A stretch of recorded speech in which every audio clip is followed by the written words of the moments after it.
Hello, welcome to Gautam academy. आप सभी का एक बार फिर से वेलकम है हमारे यूट्यूब चैनल गौतम एकेडमी में।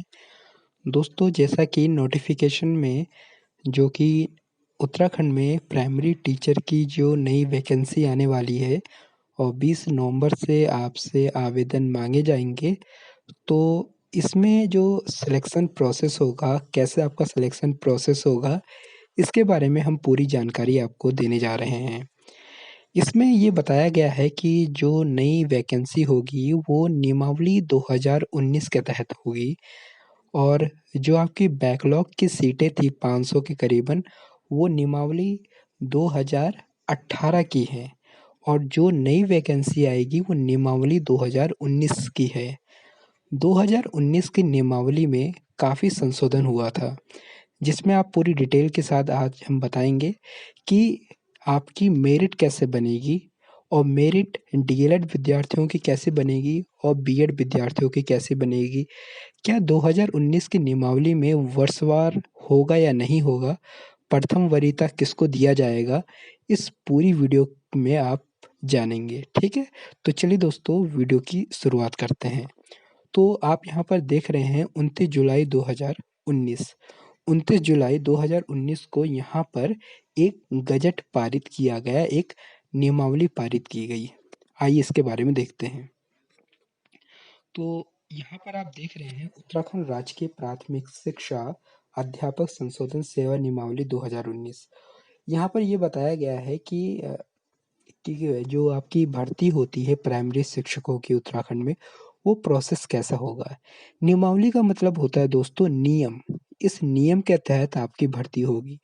ऐसा नहीं है कि आयोग का ये नहीं है, जो डिपार्टमेंट जो विभाग है, उसकी अपनी मर्ज़ी नहीं होती है। मनमर्जी केवल और केवल एक नियम की होती है, जिसको हम नियमावली कहते हैं। तो इसी के तहत आपकी भर्ती होगी, ठीक है? तो आइए हम देखते हैं।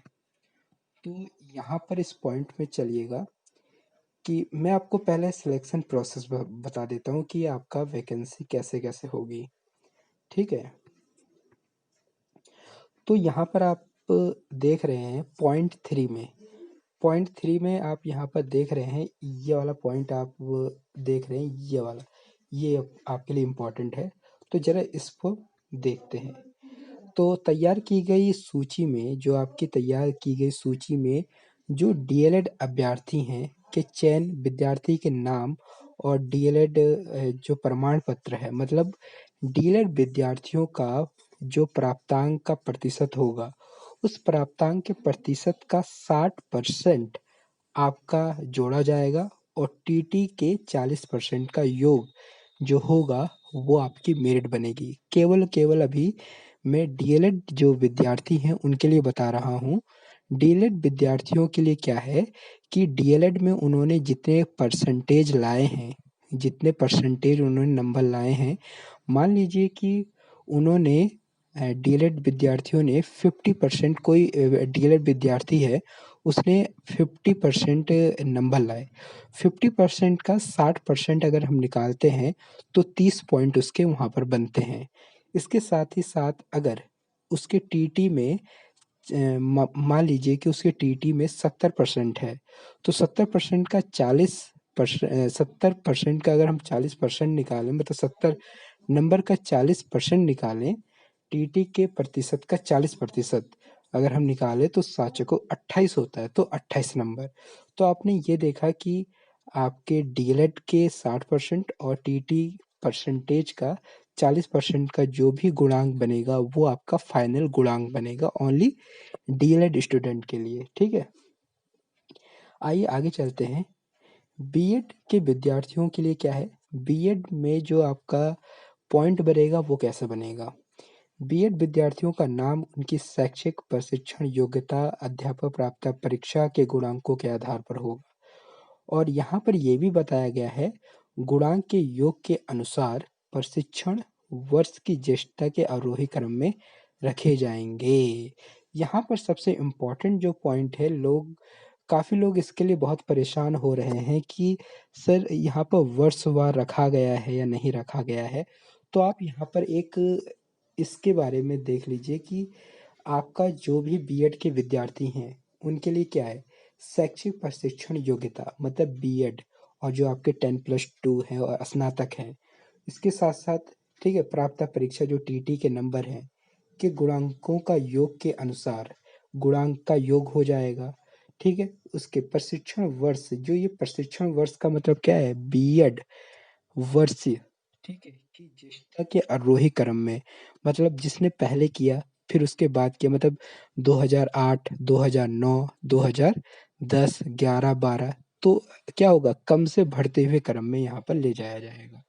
ठीक है, आगे चलते हैं। तो ये कॉलम बनाया गया है, ये केवल और केवल बीएड विद्यार्थियों के लिए होगा। जहाँ पर हाई स्कूल में अंकों का प्रतिशत, मान लीजिए कि आपने 60% लाया हाई स्कूल में, तो उसका 0.75% से मल्टीप्लाई करना है, डिवाइडेड बाई 10 करना है, जो भी आपका पॉइंट आएगा। ठीक है, इंटरमीडिएट में अंकों का प्रतिशत 15 और 1.5 से मल्टीप्लाई और 10 का डिवाइड करना है, वो आपका पॉइंट आ जाएगा हाई इंटर का। स्नातक में क्या है, परसेंटेज, अंकों का परसेंटेज, उसको 2.25 से मल्टीप्लाई करना है और 10 से डिवाइड करना है, वो आपका पॉइंट बन जाएगा। बीएड में सैद्धांतिक प्रयोगात्मक में अंकों का प्रतिशत में 3 का मल्टीप्लाई और 10 से डिवाइड, और प्रयोगात्मक में क्या है, अंकों का प्रतिशत में 1.5 से मल्टीप्लाई और 10 से डिवाइड, और टीटी के नंबर को 1 से मल्टीप्लाई करना है और 10 से डिवाइड करना है। इन सबको जोड़ते हुए जो आपका गुणांक बनेगा, उसको सम कर लीजिएगा, वो आपका 100 में से गुणांक बन जाएगा। ठीक है दोस्तों, तो यहाँ पर ये बताया गया है। और कुछ यहाँ पर जो शिक्षा मित्र हैं, उनको यहाँ पर वेटेज दिया जाएगा, प्रत्येक पर ईयर में 1 पॉइंट दिया जाएगा दोस्तों। ठीक है, तो यहाँ पर ये बताया गया है। ये तो सिंपल है। डीएलएड विद्यार्थियों के लिए क्या है, डीएलएड विद्यार्थियों के लिए 60% जो होगा, वो उनके डीएलएड के अंकों के प्रतिशत का 60%, और टीटी के नंबर के परसेंटेज का 40%। क्योंकि डीएलएड विद्यार्थियों के लिए स्नातक कोई ज़रूरी नहीं होता है। उत्तराखंड में प्राइमरी टीचरों की भर्ती के लिए डीएलएड विद्यार्थियों को स्नातक होना ज़रूरी नहीं है। वो 10+2 के बाद अगर वो डीएलएड करते हैं तो उसमें वैकेंसी खाली होती है, तो वो फिल हो सकती है। ठीक है, और प्रथम वरीयता डीएलएड विद्यार्थियों को दी जाएगी। ठीक है दोस्तों, यहाँ पर हमने ये बता दिया। अच्छा, जो आपकी वैकेंसी होगी, जो आपका जनपद में जो आपकी विज्ञापन आएगा, उसके लिए एक कमेटी बनती है। कमेटी में कौन-कौन होगा, ज़रा ध्यान से देख लीजिएगा। मुख्य शिक्षा अधिकारी यहाँ पर अध्यक्ष होगा। जो आपका मुख्य शिक्षा अधिकारी होगा, आपके जनपद का, वो अध्यक्ष होगा इस कमेटी का। पूरा जो सिलेक्शन प्रोसेस होगा आपके जनपद में, उसमें मुख्य शिक्षा अधिकारी। इसके साथ-साथ प्राचार्य, जिला शिक्षा एवं प्रशिक्षण संस्थान, मतलब जो डाइट का प्राचार्य होता है, वो उसका सदस्य होगा। जिला शिक्षा अधिकारी, जो प्रारंभिक शिक्षा का जिला शिक्षा अधिकारी, जिसके नाम से आपका नोटिफ़िकेशन जारी होगा, वो यहाँ पर आपका सदस्य और सचिव होगा। मतलब इसमें क्या होगा, सचिव कौन होगा, जिला शिक्षा अधिकारी प्रारंभिक शिक्षा। जबकि समस्त उप शिक्षा अधिकारी जो होंगे, वो उसके सदस्य होंगे, और जिलाधिकारी द्वारा नामित जिले के किसी विभाग का अधिकारी इसमें नामित होगा। ये जो कमेटी बनेगी, ये आपका सिलेक्शन प्रोसेस को देखेगी। ठीक है, यहाँ पर ये हमने बता दिया। अब चलते हैं दोस्तों, अब चलते हैं पहले पार्ट में, जो कि पहला पार्ट क्या बता रहा है। पहले पार्ट में इन्होंने ये बताया है कि जनपद में जितनी भी पोस्टें आएँगी, उसका उसका 50% विज्ञान वर्ग और 50% कला वर्ग में डिवाइड हो जाएगा। इसके साथ ही साथ जो विज्ञान वर्ग में पद जो डिवाइड हुए हैं, आधे पद, उसमें से 40% जो होगा वो भौतिक विज्ञान और गणित के विद्यार्थियों का होगा। 40% जो होगा रासायनिक विज्ञान और जीव विज्ञान और जंतु विज्ञान के विद्यार्थियों का होगा। जबकि 20% पद जो होंगे ऐसे अन्य विद्यार्थी जिनका विज्ञान वर्ग नहीं है, मतलब कोई उस सब्जेक्ट से कर लेते हैं जो विज्ञान के उसमें नहीं आ पाते, तो ऐसे होंगे। ठीक है? जबकि यहाँ पर बता दिया है। ठीक है? और अगर हम कला वर्ग की बात करें तो 15% जो होगा वो अंग्रेजी भाषा के विद्यार्थियों के लिए डिवाइड हो जाएगा, जबकि 15% यहाँ पर हिंदी भाषा विद्यार्थियों के लिए हो जाएगा और 70% जो अन्य सब्जेक्ट से करते हैं ग्रेजुएशन, वो उनसे 70% आपका पोस्ट जो होगी वो डिवाइड हो जाएगी। तो ऐसे-ऐसे आपका सिलेक्शन होगा, ठीक है? और मैं आपको बता दूँ कि स्नातक में आपका 50% होना अनिवार्य है। स्नातक में आपका 50% होना अनिवार्य है दोस्तों।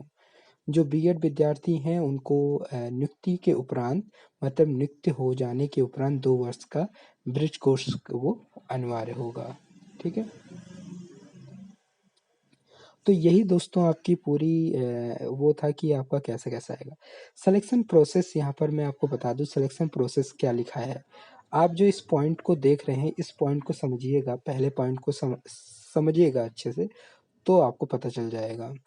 इसमें ये क्या है कि जिला शिक्षा अधिकारी प्रारंभिक शिक्षा जनपद के जो रिक्तकों का जनपद स्तर पर समाचार पत्रों से विज्ञापन प्रकाशित करेगा।